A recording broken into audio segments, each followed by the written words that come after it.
La demi-finale de Coupe d'Afrique, Égypte, Sénégal, Mohamed Salah contre Sadio Mané, deux anciens coéquipiers. La dernière fois que ces deux équipes se sont rencontrées, c'était en 2021, lors de la finale de la Coupe d'Afrique. Le Sénégal de Sadio Mané avait remporté cette finale. Souvenez-vous, lors de la séance de tir au but, il y avait plein de lasers. Les joueurs ne pouvaient même pas regarder correctement les buts. C'était un laser game. Demain, les gars, on va assister à une très grosse confrontation. D'un côté, on a le Sénégal qui a tellement de bons joueurs, c'est beaucoup trop. Ndiaye, Mbaye, Mané, Krépin Diatta, Jackson, et j'en passe. Pour moi, c'est l'équipe qui a le meilleur effectif de cette Coupe d'Afrique. De l'autre côté, on a l'Égypte, une équipe de roublards qui se connaît très bien. Ils jouent quasiment tous dans le même championnat. Les joueurs de l'Égypte ont l'habitude de jouer ensemble.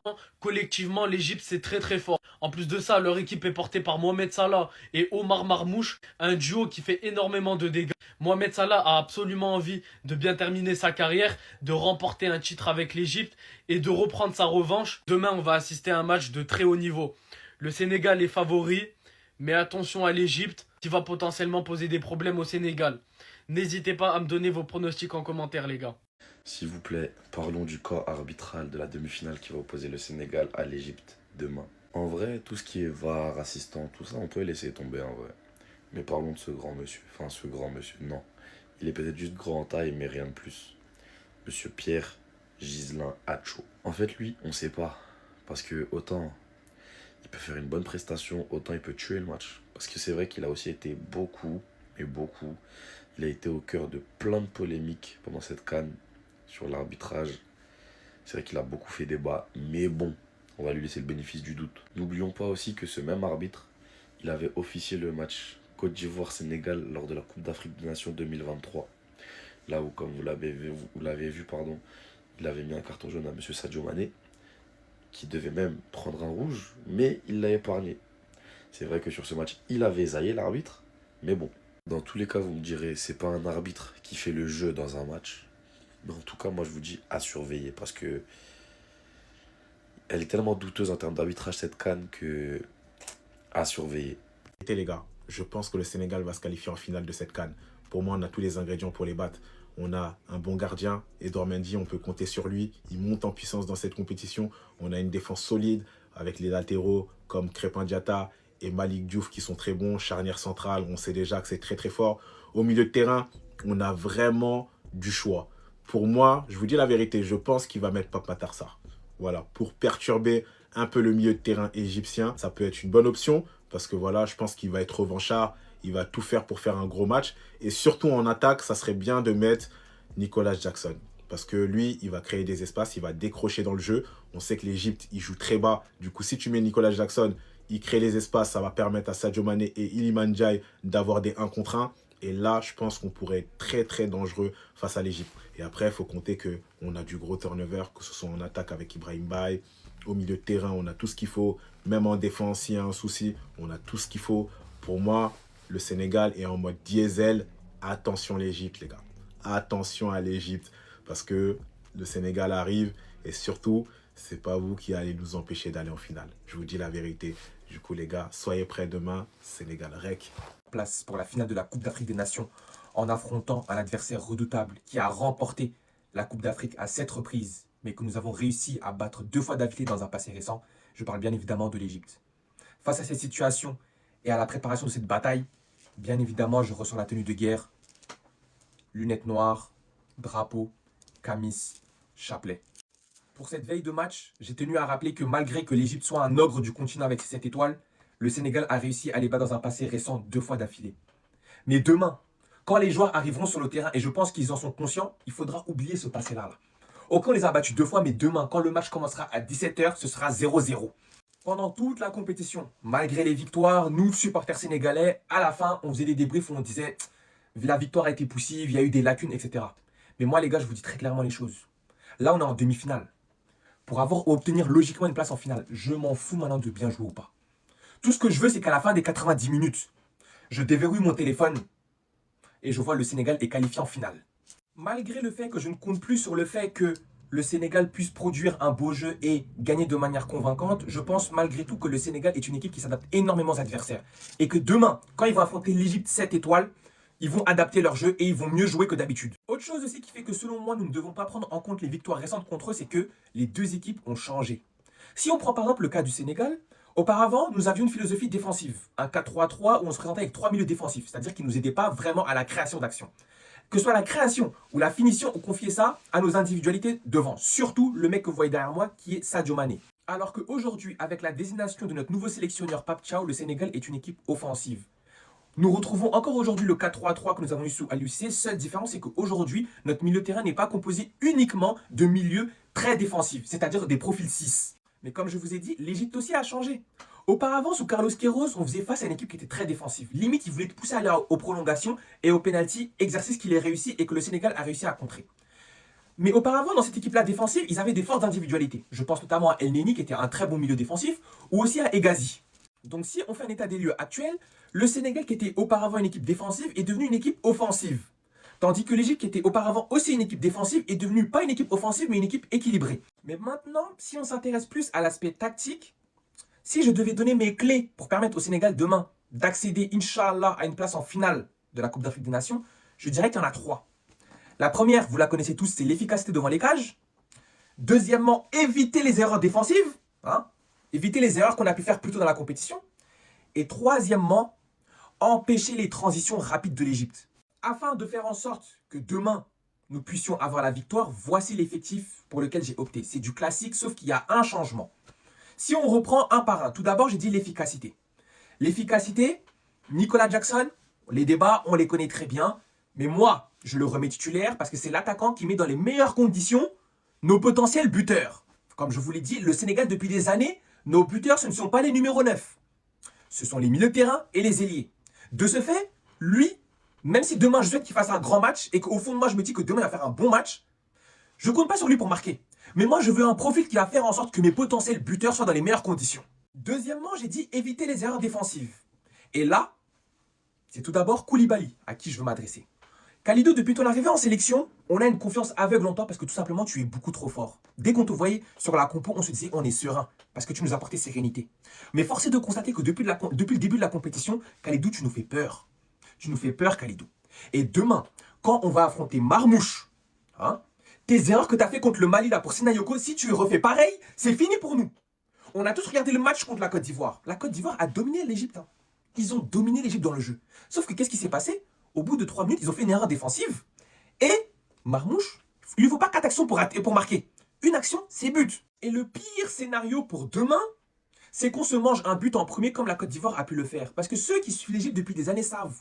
L'Égypte, quand il marque en premier, ton match, il ne dure pas 90 minutes.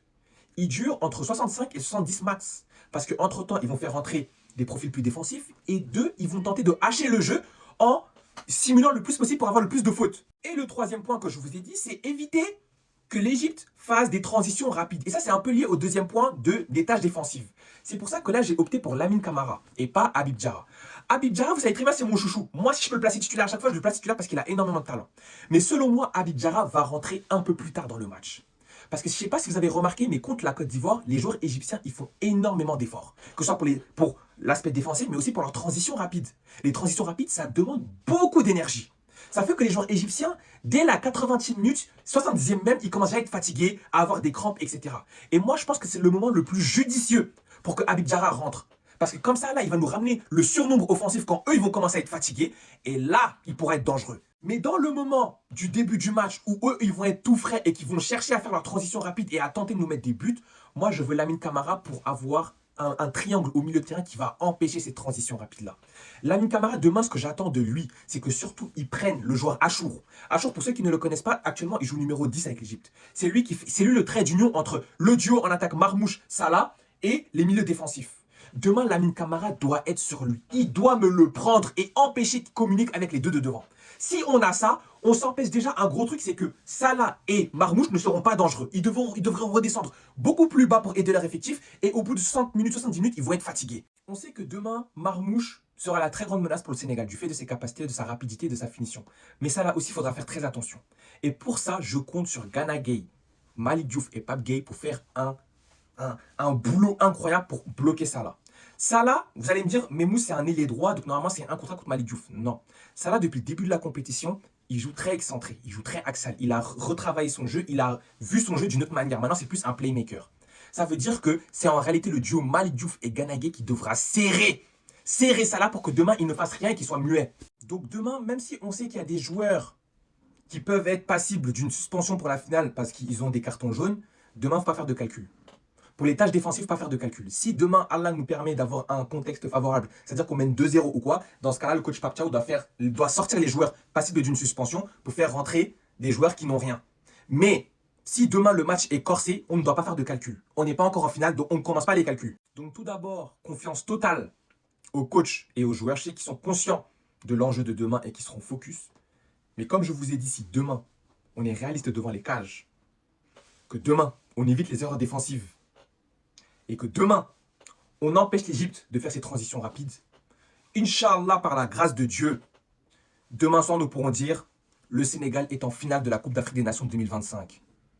Allez le Sénégal. L'Égypte et le Sénégal s'opposent en demi-finale de cette CAN 2025. Mon analyse et ma prédiction pour ce match, c'est parti. Je vais d'abord parler de l'Égypte qui m'a impressionné contre la Côte d'Ivoire. Impressionnante de réalisme d'abord, mais surtout impressionnante avec ce milieu de terrain et cette défense qui joue majoritairement dans le championnat égyptien, qui arrive à tenir des milieux de n'importe quel championnat européen. Cette Égypte est assez impressionnante et je la voyais pas du tout aller jouer à ce niveau-là. Mais on doit penser au Sénégal. Le Sénégal est tout aussi impressionnant. Le Sénégal a une profondeur de banc. Tous les joueurs sont bons. Tu as ce que beaucoup d'équipes n'ont pas. Tu es solide derrière. Tu as Edouard Mendy, Kalidou Koulibaly. Au milieu de terrain, tu as des jeunes de talent, même s'il ne joue pas d'ailleurs Lamine Camara, j'aimerais bien le voir. Et devant, tu as cette attaque avec Mané, avec Habib Diallo ou Nicolas Jackson, dépendant des jours. Waouh! Le Sénégal était le grand favori de la CAN. Le Sénégal est toujours un favori de la CAN, même si pour moi ce n'est plus le grand favori. Le grand favori s'appelle le Nigeria, mais j'en parle dans une autre vidéo, allez la voir, elle est déjà disponible. Tout ça pour dire que moi je vois les deux équipes marquées pendant ce match-là. Donc un but pour les deux équipes, ça me paraît assez évident. Mais je vois une victoire sénégalaise et je ne sais pas si elle sera dans le temps réglementaire ou au tir au but, en prolongation, etc. Je pense simplement que le Sénégal a plus de ressources, a moins joué. Je pense qu'ils ont moins joué à 100% que ce que l'Égypte a fait parce qu'on a vu que l'Égypte a stressé contre la Côte d'Ivoire sur la fin. Pour mon dernier mot, je dirais 3-1 pour le Sénégal. Mais ça peut être 1 temps réglementaire, 3-1, fin des prolongues. Je vois Sadio Mané décisif, bien évidemment. De côté égyptien, j'ai plutôt Omar Marmouche, que j'ai trouvé très intéressant lors de cette CAN. Et je pense que dire Pape Gueye décisif pour le Sénégal, vu le nombre de frappes qui tentent dans cette CAN 2025, ce serait pas débile. Et toi, c'est quoi tes avis? Dis-moi en commentaire. À quelques heures de la rencontre tant attendue, demi-finale Coupe d'Afrique des Nations, Maroc 2025, Sénégal vs Égypte, nous avons la liste des entraîneurs, ceux qui seront sur le terrain, assistants, VAR, etc., etc. Et je vous demande, est-ce que vous avez reconnu l'entraîneur principal, monsieur Pierre Ghislain Atcho? Et pour ceux qui ne le reconnaissent pas, le Gabonais Pierre Ghislain Atcho est l'arbitre, celui qui avait arbitré le match de 8e de finale CAN 2024 en Côte d'Ivoire. Sénégal vs Côte d'Ivoire. Voilà. Maintenant, vous savez c'est qui. Donc, tous ceux qui étaient là à dire que oui, non, arbitre pour le match de la Côte d'Ivoire, même si moi je ne crois pas. Votre cauchemar est de retour et c'est lui qui va arbitrer le match de demain. Moi vraiment, j'y crois pas à ces choses d'arbitre et tout, nanani, nanana. Grâce à cet arbitre même, je vais revenir sur certains faits. Quand vous êtes supérieur à une équipe sur le terrain et que vous ne le montrez pas, si à la fin du match vous êtes éliminé, il faut pleurer que sur vous. Il faut s'en prendre qu'à vous-même. Il ne faut pas s'en prendre ni à l'arbitre, faire comme les Algériens, etc., etc. Est-ce que vous m'avez compris? Demain, Inch'Allah, que l'équipe soit concentrée, que l'équipe soit clinique, chirurgicale. Les défenseurs, pas de bêtises, pas de faute de main bizarre. N'encaissez surtout pas en premier. Voilà. Et si vous devez encaisser, il faut attendre d'être à 2 buts d'avance. S'il vous plaît, la famille. En tout cas, nous avons confiance en vous. Moi, vous avez tout mon soutien, vous avez toute ma force, vous avez tout ce dont vous avez besoin pour que après le match de demain, qu'on se retrouve en finale, Inch'Allah. Merci d'être resté jusqu'à la fin de la vidéo. Likez, partagez, republiez, commentez dans le respect et salam! Tout d'abord, je tiens à rappeler que le Sénégal n'a jamais été une grande nation africaine, mais une bonne nation. Voilà. Ensuite, les Sénégalais, bon, là, ça va plus jouer au laser game, vous êtes cuits mercredi. Vous savez, le Sénégal, en fait, moi, ce qui me fait rire avec vous, capitaine du FC Une Étoile, je tiens à le rappeler, félicitations à vous pour la demi-finale, mais il n'y a pas de rivalité entre l'Égypte et le Sénégal. Hein. La seule rivalité qu'il y a, c'est depuis Salah Mané, c'est tout. Mais vous avez jamais été nos rivaux. Donc arrêtez de parler de bête noire, parce que moi, je suis désolé, le Sénégal, c'est pas notre bête noire. Hein. Quoi? On ne les a pas énormément joués, ils nous ont battus, d'accord, c'est vrai. Mais sinon, je vois pas pourquoi c'est notre bête noire. Et je répète, ce n'est pas nos rivaux. Comment vous voulez créer une rivalité avec une équipe qui a une seule canne? Les gars, c'est pas possible, en fait, vous ne nous respectez pas. Mais là, c'est l'occasion de vous montrer que voilà, parce que 2021, c'était une erreur, c'est vrai. Mais là, voilà, il n'y aura pas d'erreur, on va vous dire, c'est bon. Voilà, rentrez chez vous, laissez les grands aller en finale. 2022, c'était une anomalie, voilà. Parce que oui, les lionceaux, c'est des petits aussi. Je tiens à le rappeler. C'est des même plus petits que les Ivoiriens. Parce que la Côte d'Ivoire, oui, c'est une grande nation et tout. Mais bon, le Sénégal, non. Voilà. Demain, le Sénégal va affronter l'Égypte lors des demi-finales de la CAN Maroc 2025. Sadio Mané et Mohamed Salah vont s'affronter une troisième fois lors d'un match décisif. En 13 confrontations, l'Égypte compte 6 victoires contre 5 pour le Sénégal, avec 2 matchs nuls. Toutefois, le Sénégal a remporté les duels les plus décisifs, notamment la finale de la CAN 2022 et la qualification pour la Coupe du Monde 2022 face au Pharaon. Ce qu'il faut comprendre par là est que très souvent, les matchs entre le Sénégal et l'Égypte ont été toujours des matchs très difficiles. Et ceci, malgré que l'Égypte compte 6 victoires contre le Sénégalais, les matchs les plus décisifs ont été remporté par les Sénégalais. On se souvient tous du pénalty marqué par Mané à Gabaski, l'ancien gardien égyptien, à la finale, parce qu'il avait déjà raté son pénalty au cours de jeu. Les retrouvailles entre Mohamed Salah et Sadio Mané, ça promet d'être une très belle demi-finale. L'Égypte qui a décroché son ticket pour les demi-finales avec beaucoup de problèmes. Le Sénégal qui est là n'a pas pu le mérite avec une domination complète sur tous les pays rencontrés. Voilà, on va pas se voiler la face. Moi, je vois clairement que le Sénégal est bien placé pour se qualifier pour les finales. Les Sénégalais rêvent aujourd'hui encore de revoir cette image de leurs joueurs en train de célébrer une victoire. Est-ce qu'une deuxième étoile est possible pour le Sénégal? Rendez-vous demain pour savoir celui qui remportera le duel entre Mohamed Salah et Sadio Mané. Analyse partie 1 du premier match de demi-finale de la CAN, Sénégal-Égypte, coup d'envoi demain 18h, il va falloir accrocher sa ceinture, ça va exploser. Bref, je suis désolé pour le bruit de fond les gars, je risque d'embarquer pour Tanger si Dieu le veut, donc je suis allé à l'aéroport tout simplement et c'est pas moi qui contrôle le bruit. En tout cas, on a une équipe sénégalaise et une équipe égyptienne qui ont pour moi affronté tous deux de bonnes, voire des grosses adversités. Voilà, je parle pour le Sénégal par exemple, du Congo ou du Mali. Et côté Égypte, on a quand même la Côte d'Ivoire et l'Afrique du Sud. Donc voilà, on a deux équipes qui, en même temps, j'ai envie de vous dire, à ce stade de la compétition, heureusement qu'ils ont affronté des bonnes adversités. Maintenant, on a une équipe sénégalaise qui a de grosses qualités, déjà un peu à tous les secteurs du terrain. Moi, je retiens surtout que tactiquement, on est bon depuis le début de la CAN. J'aime bien également comment on est techniquement, c'est-à-dire dans les petits espaces, etc. Et également au milieu du terrain. Voilà, au milieu du terrain, surtout quand le coach il aligne un 4-3-3. Là, on est vraiment très très bon. Maintenant, le Sénégal, il a deux gros défauts que j'ai trouvés depuis le début de la CAN. Déjà, la finition, bon, je pense que tout le monde l'a celui-là. On a du mal à finir devant les buts, et ça, c'est malheureux. Parce que contre une équipe égyptienne, en plus, on sait qu'elle est très bonne en contre, ça peut être très compliqué et ça peut vite se corser si on ne plante pas des buts. Deuxième chose, c'est qu'on a une équipe sénégalaise qui, depuis le début de la CAN, à certains matchs, la moitié des matchs, commence les matchs mais très très mal. On commence très très mal nos matchs. L'entame de match est très mauvaise. On peut parler par exemple du Congo, c'était moyen. On a également un match contre le Soudan où on prend un but dans les 10 premières minutes, où on se fait dominer. Excusez-moi pour le bruit, ça n'était pas contrôlé, mais voilà. On a une équipe soudanaise qui dès le début nous a appuyé, a mis un but, nous a mis en danger dès le début. Et ensuite on a également une équipe malienne qui, si elle était plus efficace devant les buts, aurait pu mettre le premier but dans les 10-15 premières minutes. Parce qu'ils étaient au-dessus de nous dans les 10 premières minutes. Bref, en tout cas, il va falloir faire attention parce qu'on a une équipe égyptienne qui a marqué très très tôt dans le match contre la Côte d'Ivoire. Donc on sait qu'ils peuvent être tueurs et ça très rapidement. Voilà, j'ai envie de vous dire, côté Sénégal, c'est un peu tout. Maintenant, côté Égypte, on sait très bien qu'ils sont très très bons en défense. Voilà, c'est une équipe qui est très très bonne en défense. Une équipe qui punit énormément, qui a beaucoup d'efficacité devant les buts, qui a de très bons joueurs. Par exemple, Achour, Mohamed Salah, leur gardien, Marmouche et j'en passe. Maintenant, on a une équipe égyptienne qui, moi, je trouve que c'est un peu pauvre tactiquement depuis le début de la CAN et également aussi dans leur jeu. C'est-à-dire qu'on a une équipe égyptienne qui, pour moi, doit être un cran au-dessus par rapport à la qualité qu'ils ont, par rapport aux joueurs qu'ils ont. Ils doivent être un cran au-dessus. Un peu comme le Maroc avant de jouer contre le Cameroun. On était un peu, ça monte, ça descend, ça monte, ça descend, de match en match, ça change. Ils ont des joueurs de grande qualité. Ils sont capables normalement d'être toujours là. Malheureusement, ils étaient un peu là, les Marocains, tu vois. C'est pareil pour l'Égypte. C'est une équipe qui, tactiquement et techniquement, avec leur effectif, ils sont censés être là. Et malheureusement, de ce qu'on voit depuis le début de la CAN, c'est un peu en dessous de ce qu'on attend. Maintenant, j'espère qu'ils ne vont pas se réveiller contre nous. Hein, voilà, j'espère qu'on va se qualifier quand même. Mais ça va être un match très serré.